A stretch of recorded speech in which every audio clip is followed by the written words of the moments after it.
द्वादशी के दिन के लगभग 10 बजे सतलोक से चलकर परमात्मा आए एक जिंदा बाबा का रूप बना के, और वहाँ जंडी के पेड़ के नीचे सभी ग्वाले यानी पाली आहार कर रहे थे। गौवें चल रही थी आसपास, लंबे चौड़े खेत थे उनके।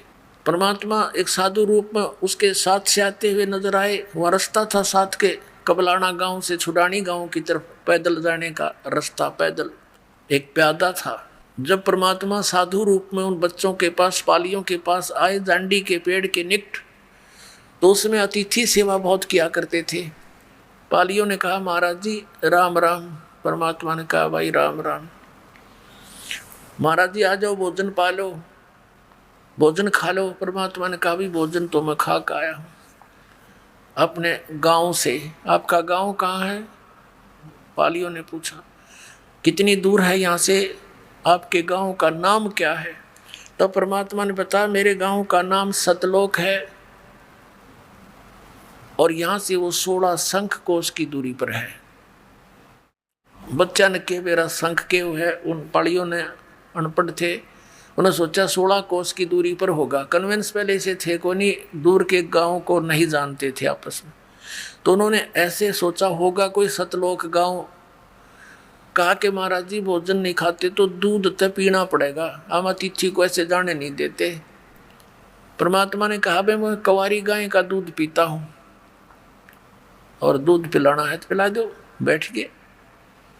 तो वो पाली कहने लगे, बाबा जी तेरा दूध पीने की नीत को नहीं, तेरी मजाक करते हो आप, कंवारी गाय कभी दूध देती है? परमात्मा ने कहा, भाई देख लो, दूध पिलाना है तो पी लूंगा, पर पिया करूं कंवारी गाय का। अब गरीबदास जी 10 वर्ष के बालक थे। उठ कर गए, उनकी एक प्रिय बछिया थी कंवारी गाय, जाके संग बैल नहीं लागा यानी कंवारी।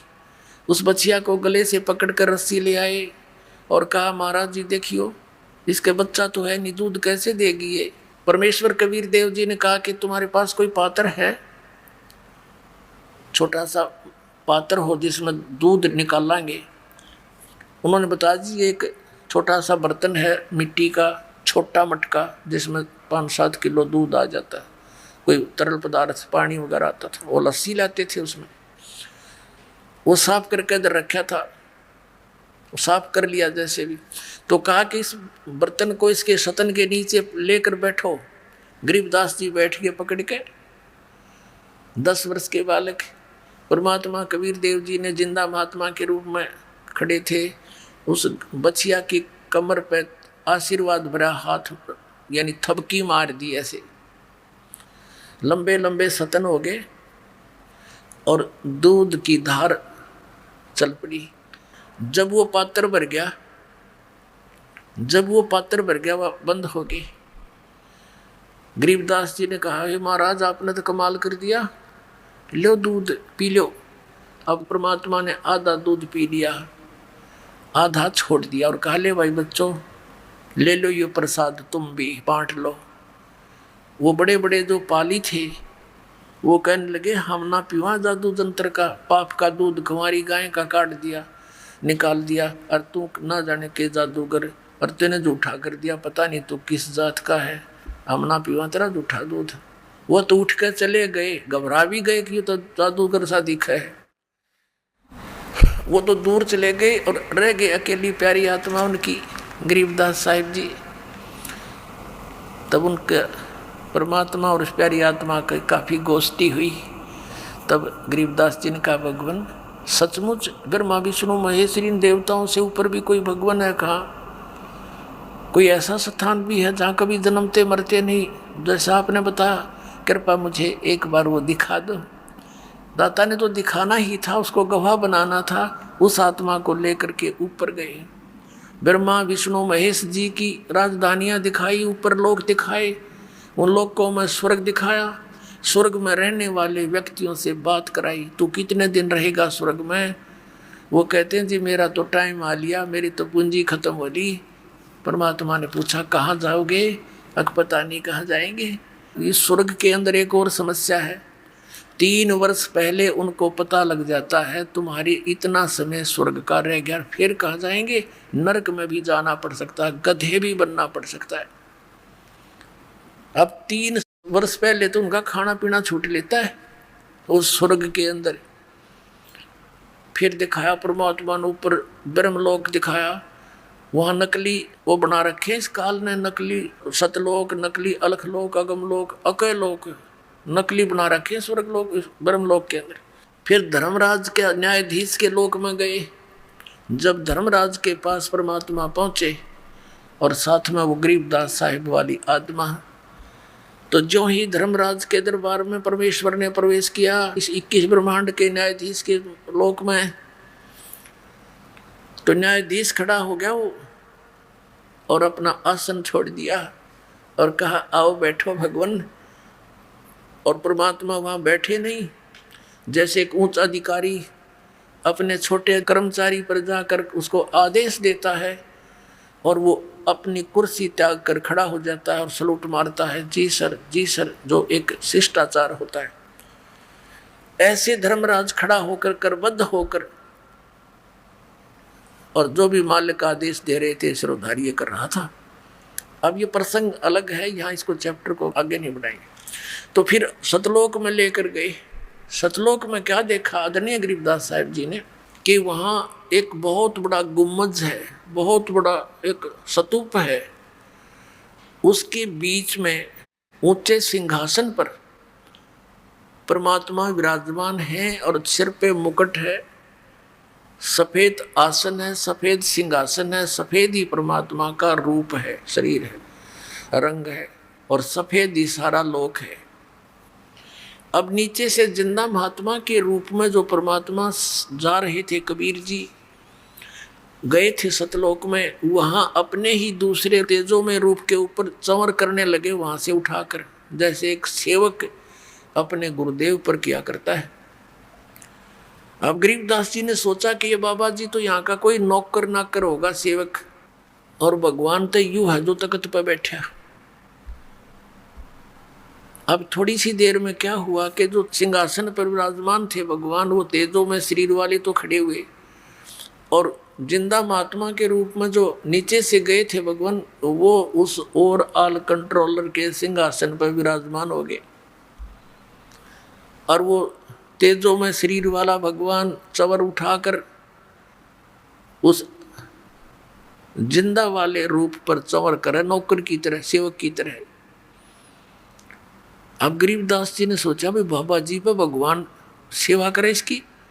इतने में क्या हुआ कि तेजों में शरीर जो था वो उस जिंदा वाले महात्मा के वाले शरीर में समा गया, एक हो गए दोनों। अकेले कबीर देव जी वो बाबा जी रूप में थे, जिंदा महात्मा के रूप में वो विराजमान है ओवरऑल कंट्रोलर के सिंहासन पर, यानी कुल के मालिक रूप में, और चंवर अपने आप हो रहा है, अपने आप ऐसे चल रहा है। तब परमात्मा ने कहा कि गरीबदास यहाँ थे तुम पहले, देखो ये तुम्हारे मकान खाली पड़े हैं, पूरे बड़े लंबे चौड़े फ्लैट के फ्लैट, अर्जा फंसे वहाँ काल के लोक में, सारी डिटेल बताई, सृष्टि रचना सुनाई। तब गरीबदास साहिब ने कहा भगवान मुझे यहीं रख लो भगवान, वो तो गंदा लोक है, ये भगवान कैसे जाऊँ अब उस लोक में, इस लोक को देख कर वहाँ कैसे जाऊँ भगवान, वो तो ऐसे रह रहे हैं जैसे कीड़े मकोड़े हुआ करते, यहाँ स्वर्ग तक के प्राणी भी महादुखी भगवान, मुझे यहीं रख लो मेरे मालिक। परमात्मा ने कहा कबीर जी ने कि नहीं बेटा, तुम यहाँ से जब गए भक्ति से परिपूर्ण थे और वहाँ जाकर तुम्हारी बैटरी डाउन होगी सारे की, ये तो मैं अपनी शक्ति से तुझे यहाँ लाया हूँ। अब तुम वापस जाओ, आपके भाई बहन काल के जाल में फंसे हुए हैं, उनको ये ज्ञान समझाओ जो तूने आँखों देखा, या सच्ची साच बताओ, और बेटा मैं तेरे साथ रहूँगा और तुझे सतनाम दूंगा। उस सतनाम की भक्ति सुमन करने से तुम्हारे अंदर शीघ्र ही वो भक्ति संचित हो जाएगी, जो तुम्हें यहाँ लेकर आएगी, वो भक्ति की कमाई तुम्हारे अंदर संचित हो जाएगी। इतनी संचित हो जाएगी जैसे फिर गरीबदास साहिब ने परमात्मा से प्राप्त ज्ञान को फिर कैसे बोला है कि सतनाम पालड़ रंग होरी हो, 14 लोक चढ़ावे राम रंग होरी हो, 3 लोक पासंग धर रंग होरी हो, तो ना तुले तुलाया राम रंग होरी हो। आदरणीय गरीबदास साहिब जी की वाणी में एक होरी नाम का अंग है। होरी माने होली, होली में खुशी मनाते हैं लोग। तो गरीबदास साहिब जी कहते हैं कि यह नकली होली हमने अच्छी ना लगती, हम तो वो राम नाम की होली खेल लेंगे भाई, जिसको हम रोज खेला करेंगे, एक दिन खेल कर हम संतुष्ट नहीं होते। तो क्या बताते हैं कि इस सतनाम के श्वास उश्वास के द्वारा जो आपको दिया जाता 2 अक्षर का मंत्र, जिसमें एक ओम है, एक तत्गुप्त है, जिसको सतनाम प्राप्त है उसको ज्ञान है। इसके एक श्वास उश्वास का सिमरण आपको बताया जाता है विधि, जब नाम दिया जाता है तो एक श्वास का सिमरण आपकी वो कमाई डिपॉजिट होगी आपके गुड अकाउंट में, और वो इतनी वैल्यूएबल है, वो इतनी कीमती है कि यहाँ के 14 लोक, जैसे 7 नीचे के पाताल और ऊपर ये शिवलोक, विष्णु लोक, ब्रह्मा का लोक, धर्मराज का लोक, दुर्गा का लोक, ब्रह्म का लोक, और ये जो दूसरे हैं गोलोक वगैरह, इन 14 लोकों को दूसरे पलड़े में रख दे और एक पलड़े में रख दे एक श्वास उस श्वास के सतनाम की कमाई, वो वैल्यू कीमत। और 3 लोक पासंग धरे, कौन से? पृथ्वी लोक, स्वर्ग, एक कॉमन स्वर्ग लोक है, इंद्र वहां का शासक होता है, वो स्वर्ग लोक, ये पृथ्वी लोक, और नीचे का पाताल लोक। कहते इन 3 लोकों को ये तो इस सौदे में है ही नहीं। जैसे पहले एक सिंपल से तराजू होया करते थे, तखड़ी, एक डंडी बांध के उसके बीच में एक रस्सी बांध लेते, दोनों किनारों पर पलड़े लटका दिया करते थे। और कोई सौदा लेने के लिए व्यापारी आता था हमारे घरों पर, क्योंकि दास का जन्म एक जाट किसान परिवार में हुआ, तो बढ़िया लोग आते थे गेहूं कणक जैसे बाजरा ज्वार चने गुड़ शक्कर आदि लेने के लिए। तो हमारे पिताजी कहते थे भाई लाला जी पहले तेरी ताखड़ी चेक करा, इसमें कोई एरर तो नहीं है, इसमें पासिंग तो नहीं है। तो वो दिखाता था, यदि उसमें कोई डिफेक्ट होता तो उसी जो कणक जैसे चने तोलने हैं तो चनों की एक मुट्ठी भर के उसको बैलेंस करने के लिए एक पलड़े में जिसमें डिफेक्ट होता था उसमें डाल दिए जाते थे इतने चने, वो सेट हो जाता था, एररलेस हो जाती थी। फिर जिस साइड में वो चने रखे थोड़े से, उस साइड में बट्टे रख दिए जाते थे, दूसरी तरफ से फिर पलड़े से वो सौदा तोला जाता था। यानी जो पासिंग रूप में वो चने इतने रखे वो तो सौदे में नहीं है, वो तो वैसे एक्स्ट्रा रखे, उनका कोई अकाउंट नहीं। तो कहने का भाव ये है कि एक सतनाम के सिमरण की कीमत विधिवत मर्यादा में रहते हुए पूरे संत से प्राप्त करके कितनी कीमत हो जाती है। सतनाम पालड़े रंग होरी हो, 14 लोक चढ़ावे राम रंग होरी हो, 3 लोक पासंग धरे रंग होरी हो, तो ना तुले तुलाया राम रंग होरी हो। ओए होए। अब परमात्मा बताते हैं कि ऐसा मंत्र है ये गजब का, एक सतनाम का सिमरण इतनी कीमत आपको देगा, और बाकी वो 5 नाम काल के 3 वो दूसरे सतपुरुष अकाल मूर्त सबद स्वरूपी राम, ये तो कति एक अन्य के भी मंत्र नहीं है, ये मोक्षदायक नहीं है, ये तो भगवान की महिमा है इसके अंदर। और ये 5 नाम काल के ओंकार रंकार ज्योति निरंजन है तेरा गजब भैया, और सोहम और सतनाम। अपने आत्माओं जो हम प्रसंग पर आते हैं, जो आज का प्रसंग है, ये बहुत विस्तार से समझाना पड़ेगा कभी। अब क्या बताया आदरणीय गरीबदास साहिब जी को परम पूज्य कबीर परमेश्वर जी ने कि बेटा ऐसा मंत्र दे दूंगा, नेक नीति से भक्ति करना, मर्यादा में रहना, हमारी शरण में रहना, और थोड़े ही दिनों में आपका बहुत ज़्यादा कीमत बन जाएगी। लेकिन एक ध्यान रखना इस सतनाम को किसी को बताना नहीं। यदि ये काल के दूतों के हाथ लग गया तो बीचली पीढ़ी में जो हमने वायदा कर रखा है कलयुग में, काल से के सब जीवों को अपना सच्चा नाम सतनाम देकर पार करूंगा, इन काल के पंथियों का हाथ लग गया तो नकली पंथ इसी नाम को देते पाओगे, फिर हम भिन्नता नहीं कर पाओगे। आप स्वयं जाप करना और अपनी वाणी में लिख देना। अब गरीबदास जी उधर से क्या देखा कि कुछ देर के बाद उन पालियों ने घंटे 2 घंटे के बाद संभाला कि वो बच्चा कहाँ है, देखा वो तो बैठे हैं, हाथ लाकर देखा वो लुढ़क गया, उसमें आत्मा थी ही नहीं। गांव में पता चला। अब कहने का भाव ये है कि उनको चिता पे रख दिया, अंतिम संस्कार की तैयारी कर दी। शाम के समय 8-9 घंटे बीत गए, इतने गांव के नगर के लोग इकट्ठे हुए, लकड़ी लुकड़ी ले गए।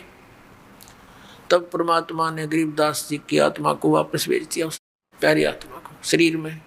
चिता से उठकर चल पड़े और आंखों देखा हाल भगवान का वर्णन करने लगे, और वो वर्णन किया हुआ उनका आंखों देखा।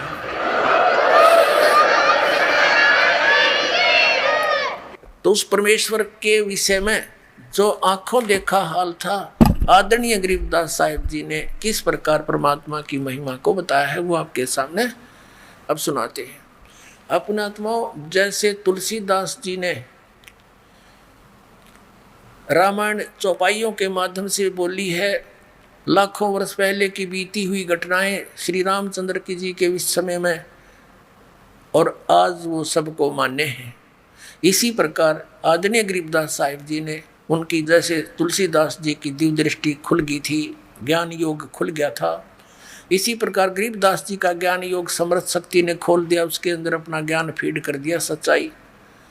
अपने आत्माओं, जैसे दूरदर्शी होती है दूरबीन, माइक्रोस्कोप बोलते हैं, तो उसकी रेंज होती है, कोई तो 1-2 किलोमीटर तक देख सकती है, और एक देख ले मनमाना आकाश के बहुत लंबे दूर तक के इन ब्रह्मांडों को, तो उनकी रेंज में अंतर होता। तो गरीबदास जी की जो दिव्य दृष्टि थी वो श्री तुलसीदास जी से कहीं अधिक शक्तिशाली थी।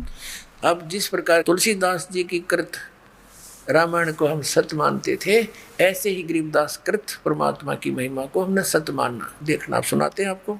84 बंधन कटे किन्नी कल्प कबीरी, 52 चतुर्दश लोक सब है टूटे जम जंजीर, अनंत कोट ब्रह्मांड में बंदी छोड़ कहाए, सो तो एक कबीर है जो जननी जने नवाए। परमात्मा, सब कंसेप्ट क्लियर हो जाएंगे इस परमात्मा की वाणी तय। शब्द स्वरूपी साहेब धनी, शब्द से अंद सब माही, बाहर भीतर रम रहा जहां तहां सब ठाही, जल थल पृथ्वी गगन में बाहर भीतर एक, पूर्ण ब्रह्म कबीरे हैं वो अवगत पुरुष अलेख, अनंत कोट ब्रह्मांड का एक रति नहीं भारे, सतगुरु पुरुष कबीर हैं ये कुल के सिरजनहार, सेवक हो के उतरे इस पृथ्वी के माही, जीव उदाहरण जगत गुरु बार बार बलि जाही।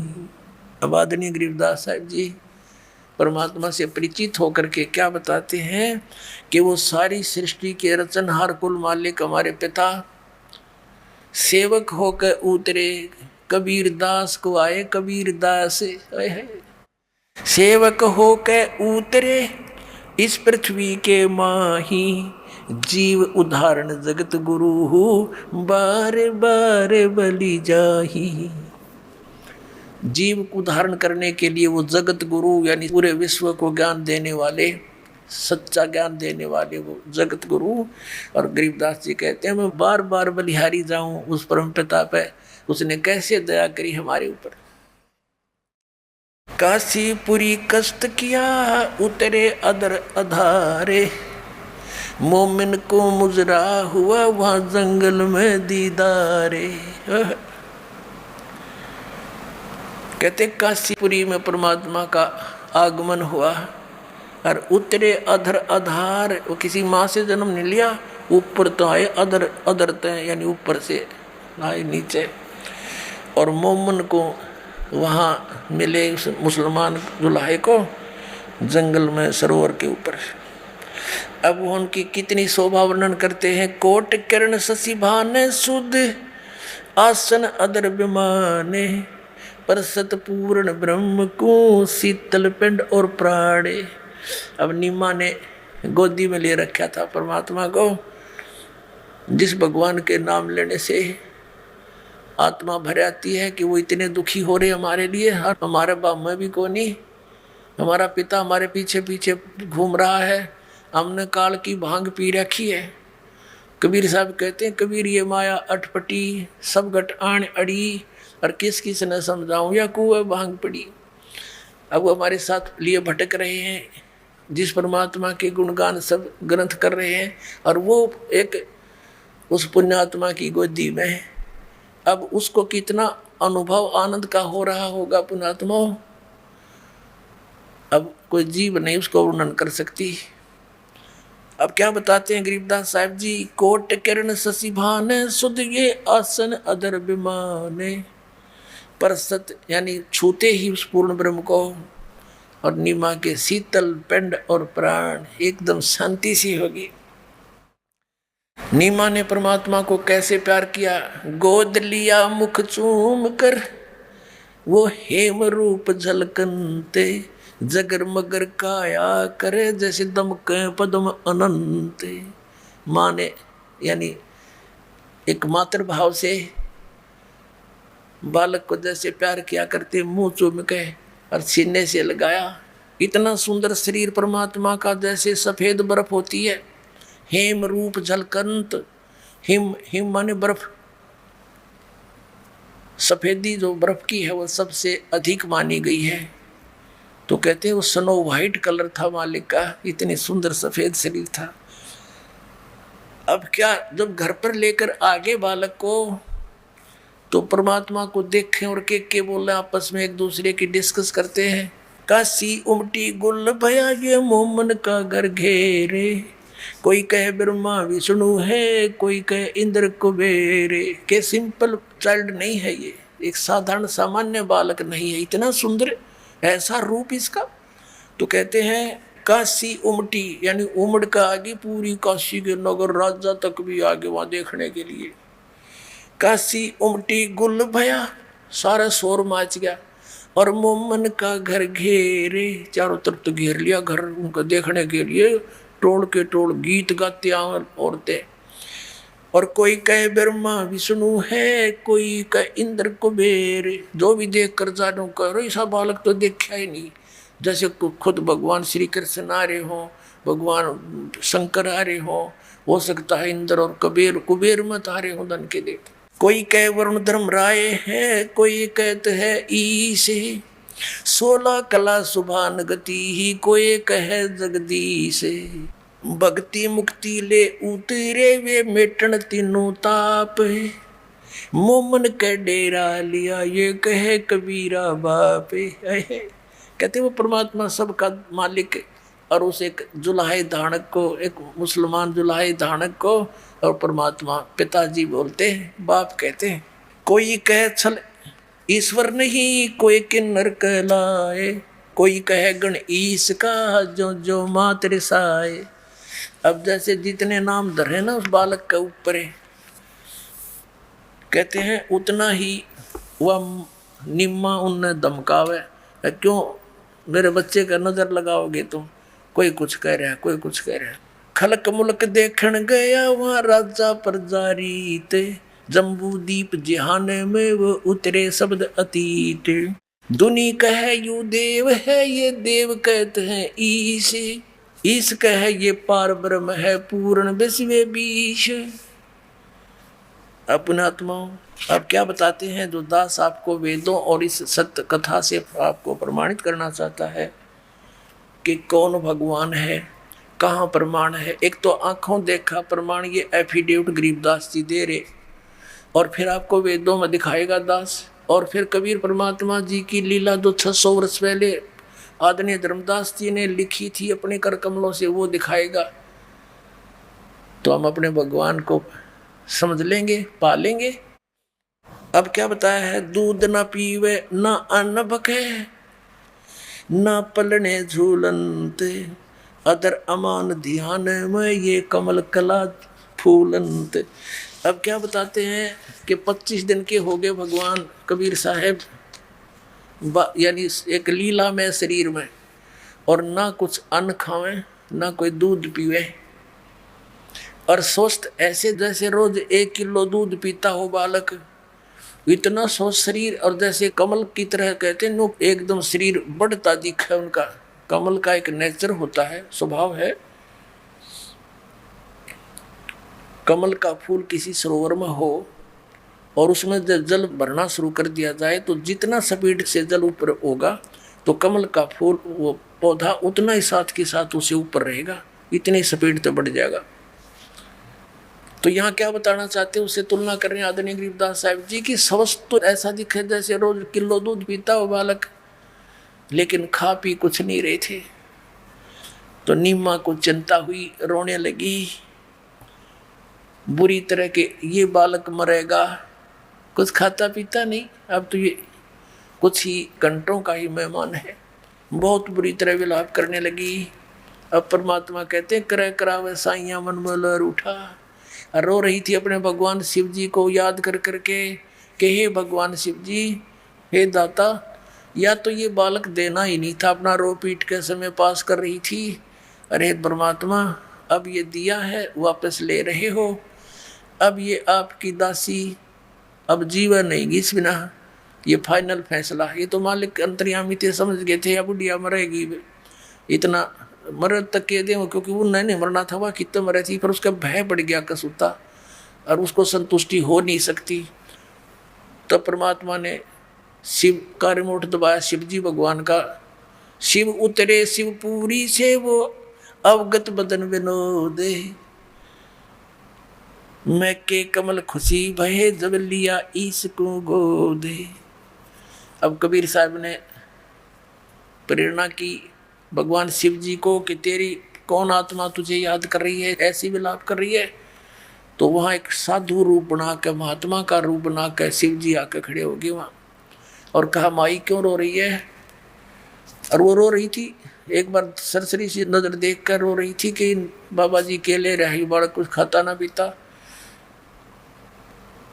भगवान शंकर ने पूछा कि माई क्यों रो रही हो, क्या बात, क्या आपत्ति है तेरी? महाराज जी, तेरे बस का को नहीं मेरा दुख निवारण करना। नो कह कर रोते रोते फिर रो पड़ी बहुत बुरी तरह। भगवान शंकर ने कहा कि हे माई, ऐसे कहते हैं अपना दुख किसी के सामने कह दे तो हल्का हो जाता है, इसी दृष्टिकोण से बता दे तू क्यों रो रही है। तब उसने बताया कि पहले तो हमारे कोई संतान नहीं थी, और एक दिन मैंने सच्ची आत्मा से अपने भगवान शंकर जी को याद किया था, उसने मुझे ये लाल दे दिया, कमल के फूल पर मिला मुझे, स्नान करने गए थे हम दोनों, और अब महात्मा जी ये कुछ खाता पीता नहीं, 25 दिन का हो गया, और इसलिए रो रही हूँ कि ये मरेगा और साथ मरूंगी मैं, अब मैं जी नहीं सकती इसके बिना, मैं नो रो रही हूँ महात्मा जी। तो भगवान शिव ने कहा, तेरा बच्चा तो दिखा मुझे। माई लाई उठा के और बच्चे को परमात्मा, नवजात शिशु 25 दिन के बालक को सोचा कि महात्मा की चरणा में घेर दूं, कुछ आशीर्वाद प्राप्त हो जाए, इसकी जिंदगी बढ़ जाए, आयु बढ़ जाए। जो ही शिव जी के चरणों में बच्चे को नूट डाला, वहाँ से उठ गए भगवान आकाश में, और भगवान शिव जी के सिर के पैरेलल में हवा में ऐसे स्थिर हो गए बालक। माई नो सोच रही नीमा कि इस बाबा जी की करामात है, मेरे बच्चे को इतना ऊंचा ठा दिया जमीन तक, तो उसका हौसला सा बड़ा बात बनेगी। अब शिव जी ने ऐसे हाथ किया, कबीर परमात्मा शिव जी के हाथों में आ गए, और फिर उन दोनों की बात हुई। परमात्मा ने कहा कि शिव इनको कह दे एक कुंवारी गाय ले आवे, एक कोरा बर्तन ले आओ कुमार के थे स्वस्थ, और उसको धो के और आप इसके कमर पर हाथ मार दिए कुंवारी बछिया के, वह दूध देगी। और उस दूध ने पीऊँगा। शिव ने कहा कि माई तेरा पति कहाँ है? आका भी बुलाती हूँ। वो अंदर था कि आइयो जी, ऐसे ऐसे महाराज जी कह रहे हैं, एक बछिया ला, एक बर्तन लाना, कोरा कुमार के थे। अब गया वो नीरू, एक बछिया ले आया। भगवान शंकर ने उसके कमर पे हाथ थपकी मार दी, आशीर्वाद भरा हाथ रख दिया, और वो छोटा सा पात्र था वो गाय के नीचे रख दिया बछिया के। अब वो दूध चल पड़ा, पात्र भरते ही बंद हो गया। वो दूध परमात्मा ने पिया और शिव जी चला गया। अपने आत्माओं, ये प्रमाण गरीबदास साहिब जी कहते हैं, दूध न पीवे न अन्न बखे, न पालड़े झूलनते, दास गरीब अदर ध्यान में ये कमल कला फूलनते। दूध न पीवे न अन्न बखे है, नहीं पलने झूलनते, अदर अमान ध्यान में कमल कला फूलनते। शिव उतरे शिव पूरी से वो अवगत बदन विनोदे, मैं के कमल खुशी भये जब लिया ईश को गोदे। परमात्मा को गोदी में ले लिया। अब दोनों भगवानों की जब नजर में नजर मिली, कहते हैं नजर नजर से मिल गई, किया ईश प्रणाम।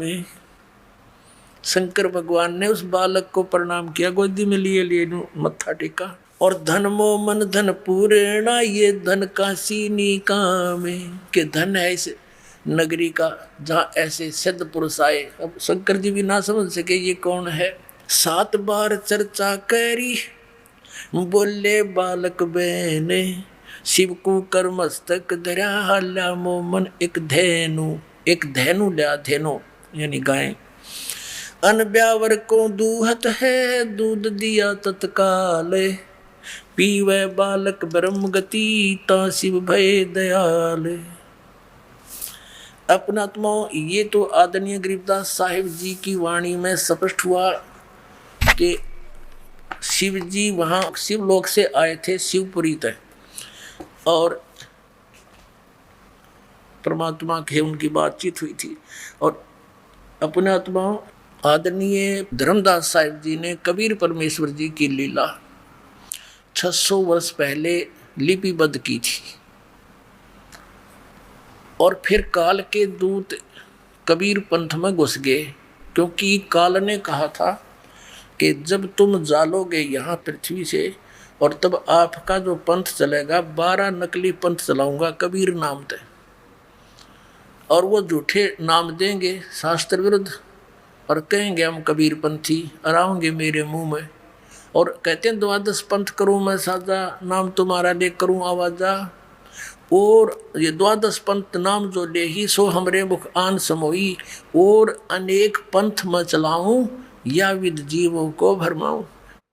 12 तो कबीर पंथ के 12 पंथ, अनेक पंथों में ये राधा स्वामी पंथ, जय गुरुदेव पंथ, धन धन सतगुरु पंथ, ठाकुर जी वाला पंथ, और ये सच्चा सौदा सिरसा जगमाल वाली युगंगुआ वाला पंथ, भिवानी वाला ताराचंद वाला पंथ, एक आगरा वाला पंथ, ठाकुर वाला पंथ, ये सारे के सारे सतलोक और सचखंड की महिमा बताते न, कख नहीं पता उसके बारे में। तो ये काल के चलाए हुए पंथ हैं, और इनके मुखिया जो थे वो बहुत पुण्यकर्मी प्राणी थे, परमात्मा के बच्चे थे, और वो बिछुड़ गए भगवान से, फंस गए काल के। उन इसका दुरुपयोग करके करोड़ों जीवों को अपने जाल में फंसा दिया। तो पुण्यात्माओं, इन कबीर पंथियों ने कबीर सागर में बहुत कुछ काट छांट कर ली अपनी बुद्धि अनुसार, और उसको छपवा दिया, फिर भी सच्चाई को छुपा नहीं सके। अब आपको दिखाते हैं, पहले तो उस कबीर सागर के अंदर दिखाते हैं अपनी सोच से कुछ काट छांट कर, क्योंकि क्या होता था कि भक्ति जहाँ नहीं होती, भगवान का संग नहीं होता, सत्य भक्ति नहीं होती, तो उसमें क्या होता है कि जो कथाएं परमात्मा के विषय में सुनाई जाती हैं तो आम व्यक्ति विरोध करता है, और जो वैसे लोकवेद सुनाने वाला व्यक्ति केवल कथावाचक है वो प्रमाणित कर नहीं सकता। तो जिस कारण से उन्होंने कबीर सागर में कुछ अंश को धीरे धीरे हटाना शुरू कर दिया कि जिससे एक सिंपल सा बन जा, आम आदमी स्वीकार कर ले। या उनकी भूल थी, तो उसकी पूर्ति करने के लिए मालिक को पता था कि ऐसा ये काल करवाएगा। तो आदरणीय गरीबदास साहिब जी के माध्यम से अपनी सच्ची महिमा फिर दोबारा से अमृतवाणी उनके द्वारा वर्णित करवा दी। उसकी पूर्ति गरीबदास साहिब जी की वाणी से होती है। और परमात्मा ने चमत्कार लिखा है, 600 वर्ष पहले बोला था कि बर्मा पंथ जो होगा गरीबदास वाला 1774 में उसका जन्म होगा, संवत 1774। वैसे गलती से 75 लिखा कबीर सागर में। तो उस समय वो जो आएगा मेरा हंस, उसके द्वारा मेरी वाणी पुनः प्रकट होएगी। लेकिन उस गरीबदास के पंथी उसको समझ नहीं सकेंगे। फिर उसी पंथ में मैं ही फिर आऊँगा धर्मदास, और सभी पंथ मिटा के एक पंथ चलाऊँगा, ऐसा कहा था। तो वो परमात्मा स्वयं नहीं आए, दास को भेज दिया। पुण्यात्माओं, हो सकता दास की अर्जी सुन ली हो मालिक ने कि दाता आपको बहुत परेशान करते हैं आपके बच्चे, उस काल से प्रेरित होकर के इस दास को हो सकता स्वीकार करके इसलिए भेज दिया। तो अब आपको दिखाते हैं कबीर सागर के अंदर, और फिर दिखाएंगे वेदों में, और परमात्मा की वो वाणी फिर सिद्ध हो जाएगी। वेद मेरा भेद है, मैं ना मिलूं वेदन के माही, अर्जुन वेद से मैं मिलूं वो वेद जानते नहीं। देखिएगा कबीर सागर, ये कबीर सागर संपूर्ण 11 भाग, इसके कौन प्रकाशक है ये देखिएगा, श्री खेमरा श्री कृष्णदास प्रकाशन बम्बई। जो संशोधक है वो भी कबीर पंथी है, कबीर पंथी भारत पथिक स्वामी विगलानंद बिहारी द्वारा पुरस्कृत। मुद्रक एवं प्रकाशक हैं खेमरा श्री कृष्णदास, अध्यक्ष श्री वेंकटेश्वर प्रेस, खेमरा श्री कृष्णदास मार्ग मुंबई। अब इसके हम आपको दिखाते हैं, और ये है ज्ञान सागर, इसके 74 पृष्ठ पर। सुन जुल्हा बन भयो आनंदा, जिमी चकोर पायो निश्चंदा, ले सुत चले हर्ष मन की ना, और तासों पुण्य अस बोल ही दीना। सुत काशी को ले चले, यानी पुत्र को प्राप्त करके चल पड़े। लोग देखण ते आव, अन्न पानी बख्शे नहीं, जुल्हा शोक जनाव, तब जुल्हा मन कीन दीवाना। अब इन कबीर पंथियों ने कहाँ इसको सेट किया है कि ये जो नीरू था जुलाहा, रामानंद जी के पास गया कि हे महाराज मैंने एक पुत्र मिला है और कुछ खाता पीता नहीं, कुछ युक्ति बताओ। तो रामानंद जी ने बताया कि एक कुंवारी गाय ला के उसके पास खड़ी कर दो, और फिर वो अपने आप दूध देने लग जाएगी, वो दूध पीवेगा। यो कोई सिद्ध पुरुष आया हुआ है। ये तो है कबीर पंथियों की अपनी जोड़ जुगाड़। लेकिन बात तो ये सच्ची है कि कुंवारी गाय का दूध पिया, लेकिन गरीबदास जी ने वो आंखों देखा, चित्रण किया पुनः। उन्होंने बताया कि शिव जी आए थे, शिवलोक थे, क्योंकि वो शिव के पुजारी थे। उस जन्म में गौरी शंकर और सरस्वती नाम के ब्राह्मण थे, और आकर के फिर उन्होंने युक्ति कबीर परमात्मा ने उसको बताई थी शिव जी को, और फिर वो ऐसे किया गया था। फिर भी जैसे है, हमने सिर्फ ये देखना है कि घटना ऐसी ही घटी, लीला ऐसी ही थी। आगे क्या कहा, तब जुल्ला मन कीन दीवाना, रामानंद सो कही उत्पाना, मैं सुत पायो बड़ा गुणवंता, कारण कौन बखे नहीं संता। ये संत रामानंद जी, एक मेरा बहुत अच्छा बेटा है और कुछ खाता पीता नहीं, क्या कारण है। रामानंद ध्यान तब धारा, जुल्ला सो तब वचन उचारा, पूर्व जन्म में ते ब्राह्मण जाति, हर सेवा की नी बली बाती, कुछ तुम सेवा हर की चूका, ताते भयो जुल्ला का रूपा, प्रीति प्रभु गए तुर लेनी, ताते उद्यान में सुत तो है दीना। ठीक है, अब ये नीरू है, नूरी नहीं, गलत से लिखा गया नीरू, नीरू वचन, वो नीरू बोला, हे प्रभु जस की ना तस पायो, आरत हो तब दर्शन आयो, सो कहिए उपाय गुसाई, बालक अक्षुदावंत कुछ खाई, ईसा जतन करियो दाता, तो जो मेरे गिल बनी सो बनी। अब ऐसा कोई युक्ति बताओ जिससे मेरा बच्चा कुछ खा पी ले। सो कहिए उपाय गुसाई, बालक अक्षुदावंत यानी भूखा कुछ खाई, रामानंद अस युक्ति विचारा, तुम सुत कोई ज्ञानी अवतारा। तुम्हारा बेटा कोई ज्ञानी अवतार है, कोई विद्वान पुरुष है, इसलिए ऐसे खाएगा ये। बछिया जाही बैल नहीं लागा, सोले ठाड करो ते आगा। कि एक बछिया ले आना जिसको बैल ने कभी टच ना किया हो, अर्थात कंवारी। ये देखिए, बछिया जाही बैल नहीं लागा, सोले ठाड करते ही आगा। दूध चले ते थनते, दूध धरो छिपाए, अक्षुदावंत जब होवे ताके देखवाए। अब कहते हैं जुल्हा एक बछिया ले आवा, और चलो दूत कोई मरम न पावा। चलो दूत जुल्हा हरसाना, राख छिपाई काहू नहीं जाना। अब यहाँ पुण्यात्माओं जैसा भी है, अब ये प्रमाणित हुआ कि 600 वर्ष पहले परमात्मा ने जो लीला की थी वो लिपिबद्ध की गई। उसके बाद आदरणीय गरीबदास साहिब जी के समय भी उन्होंने कंवारी गाय का दूध पिया, और आदरणीय गरीबदास साहिब जी ने भी अपनी वाणी में प्रमाण किया कि 600 वर्ष पहले परमात्मा जब आए थे उन्होंने एक कंवारी गाय का दूध पिया, उससे उनकी परवरिश की लीला हुई। अब हमारे वेद क्या बताते हैं परमात्मा के गुणों को, परमात्मा की महिमा। अब इतने प्रमाण मिलने के बाद फिर हम संतुष्ट हो जाएंगे, हु इज गॉड। अब देखिएगा, आपको दिखाते हैं ऋग्वेद मंडल नंबर 9, 10 इकट्ठे जिल्द है, अनुवाद है इसमें। ये किसने अनुवाद किया है, कहाँ से छपा है? प्रकाशक सार्वदेशिक आर्य प्रतिनिधि सभा, महर्षि सिद्धांत भवन, रामलीला मैदान, नई दिल्ली। और ये नीचे है मुद्रक है Prince offset printers, 1510 Pataudi house, Daryaganj, नई दिल्ली से प्रकाशित। अपनात्माओं यहाँ से हम शुरू करेंगे। ये देखिएगा, यहाँ से प्रारंभ से लेंगे हम। यहाँ से ऋग्वेद मंडल नंबर 9 सूक्त नंबर 1 का मंत्र नंबर 1 में ये देखना, यहाँ हे परमात्मन, यानी परमात्मा की महिमा चल रही है। फिर ऋग्वेद मंडल नंबर 9 और सूक्त नंबर 1 का मंत्र नंबर 2 में हे परमात्मन आप, है ना परमात्मा के विषय में। 3 नंबर मंत्र में हे परमात्मन, 4 नंबर मंत्र में हे परमात्मन, 5 नंबर मंत्र में हे परमात्मन, 6 नंबर में ऋग्वेद मंडल नंबर 9 सूक्त 1 मंत्र 6 में हे परमात्मन। यानी परमात्मा की महिमा वेद में वर्णित की जा रही है। अब इन आर्य समाजियों के दानंद के चेल्या का याद आ गई दानंद की थुरी के महर्षि दानंद तो निराकार बताओ, भगवान को आगे साकार लिखा है इसमें। तो वहाँ पैतरा बदल गई है, वहाँ भगवान लिखना बंद कर दिया, पुरुष लिखना शुरू कर दिया। अब पुरुष माने दानंद खुद का भगवान पूर्ण परमात्मा होता है, ये भी कंसेप्ट क्लियर करेंगे पहले।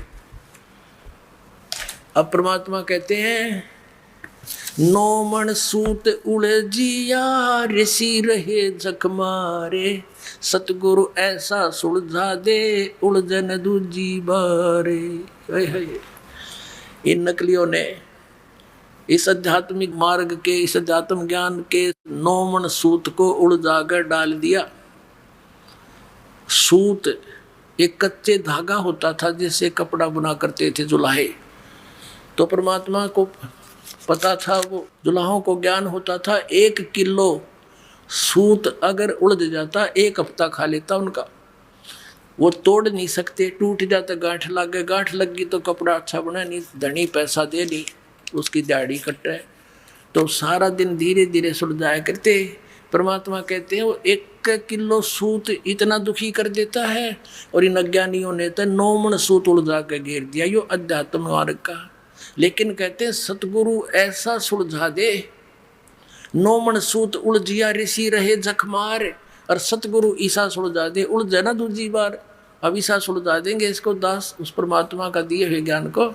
इस कलयुग में तो उलझेगा नहीं वो ज्ञान। फिर भक्ति कोई करियो चाहे ना करियो। अब देखना यजुर्वेद प्रकाशक है सर्वदेशिक कार्य प्रतिनिधि सभा 2/5 महर्षि सिद्धांत भवन रामलीला मैदान नई दिल्ली से।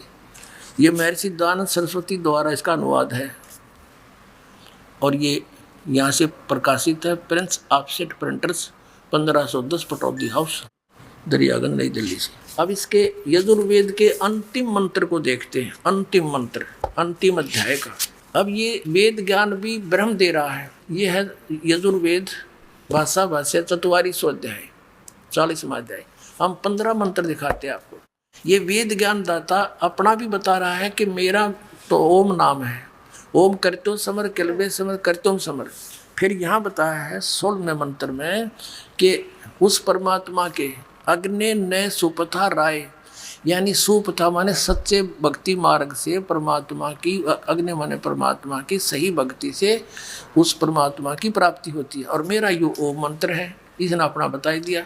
तो यहाँ 70वें श्लोक में दोनों का कंसेप्ट क्लियर किया इसने, अपना भी और उस पूर्ण परमात्मा का। देखना ये 44वां अध्याय और मंत्र नंबर ये 17, इसमें ये पुरुष शब्द है, पुरुष। और इसने अनुवाद किया महर्षि सिद्धानंद ने, हे मनुष्यों, जिस ज्योत स्वरूप रक्षक मुझसे, ज्योत स्वरूपी युग काल है, ब्रह्म है, ज्योत निरंजन जिसको कहते हैं, ये वेद ज्ञान दे रहा है, बोल रहा है। अविनाशी यथार्थ कारण के आच्छादित मुख के तुल्य अंग का प्रकाश किया जाता है, और जो वह प्राण व सूर्य मंडल में पूर्ण परमात्मा है। पुरुष माने पूर्ण परमात्मा है। ये देखो, पुरुष माने पुरुष है, पूर्ण परमात्मा है, वह है परोक्ष रूप है, वो तो गुप्त है। और अहम मैं ब्रह्म हूँ, अहम ब्रह्म खम्ब, ओ मैं ब्रह्म हूँ, अहम ब्रह्म खम्ब, मैं खम्ब माने ऊपर ब्रह्मलोक रूपी दिव्य आकाश में रहता हूँ, मेरा ओम नाम है। ये देखना, मेरा तो ओम नाम है। और वो जो पूर्ण परमात्मा है वो सूर्य मंडल में यानी ऊपर के लोक में गुप्त रहता है। और यहाँ कहता अहम मैं प्रकाश के तुल्य व्यापक ब्रह्म, ब्रह्म नहीं लिखा, मैं ब्रह्म हूँ ये लिखना था, ऐसा मेरा एक ओम नाम जानो। ये सिद्ध हो गया। पुरुष माने ये खुद कहते हैं पूर्ण परमात्मा। अब हम फिर आते हैं ऋग्वेद मंडल नंबर 9। अब हमने यजुर्वेद रख दिया, ऋग्वेद फिर से ले लिया, और ये वही प्रकाशक उन्हीं का प्रकाशित है, ये वहीं से।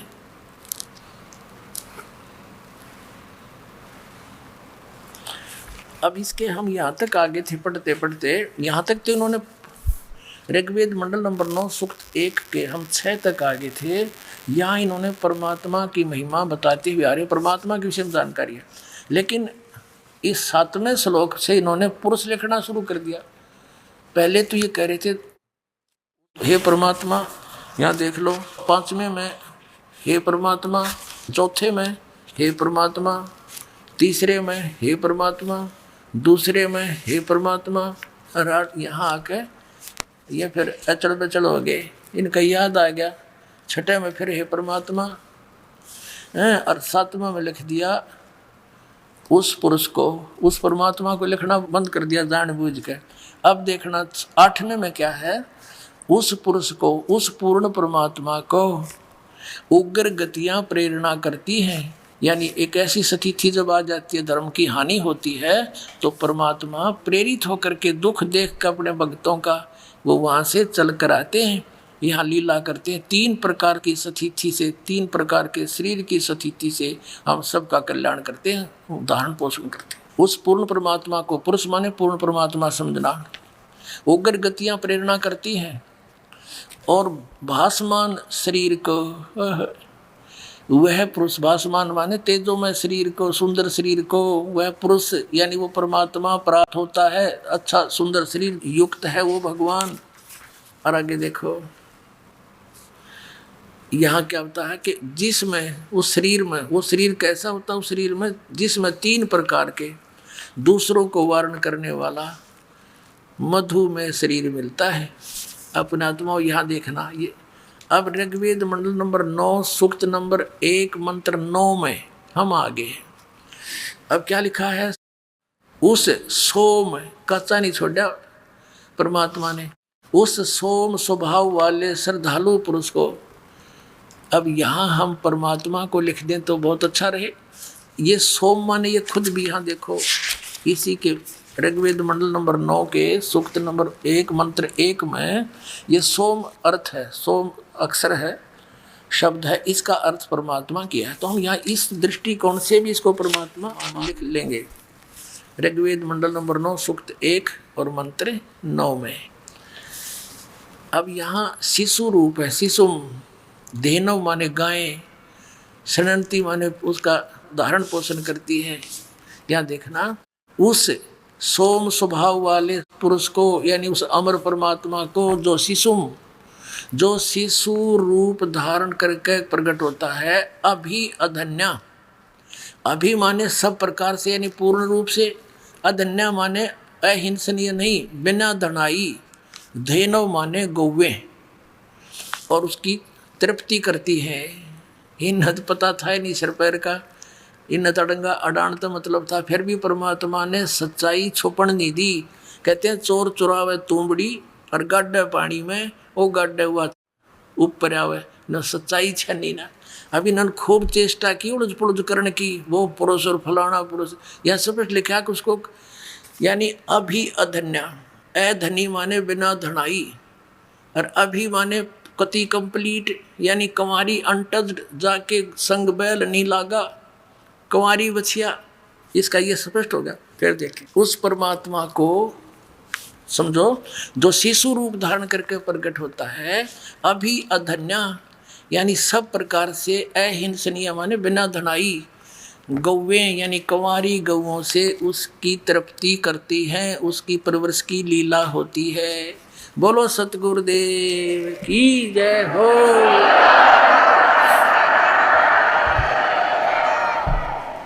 अपनात्माओं, एक बार देखो आपके ऊपर मालिक की कितनी रजा है।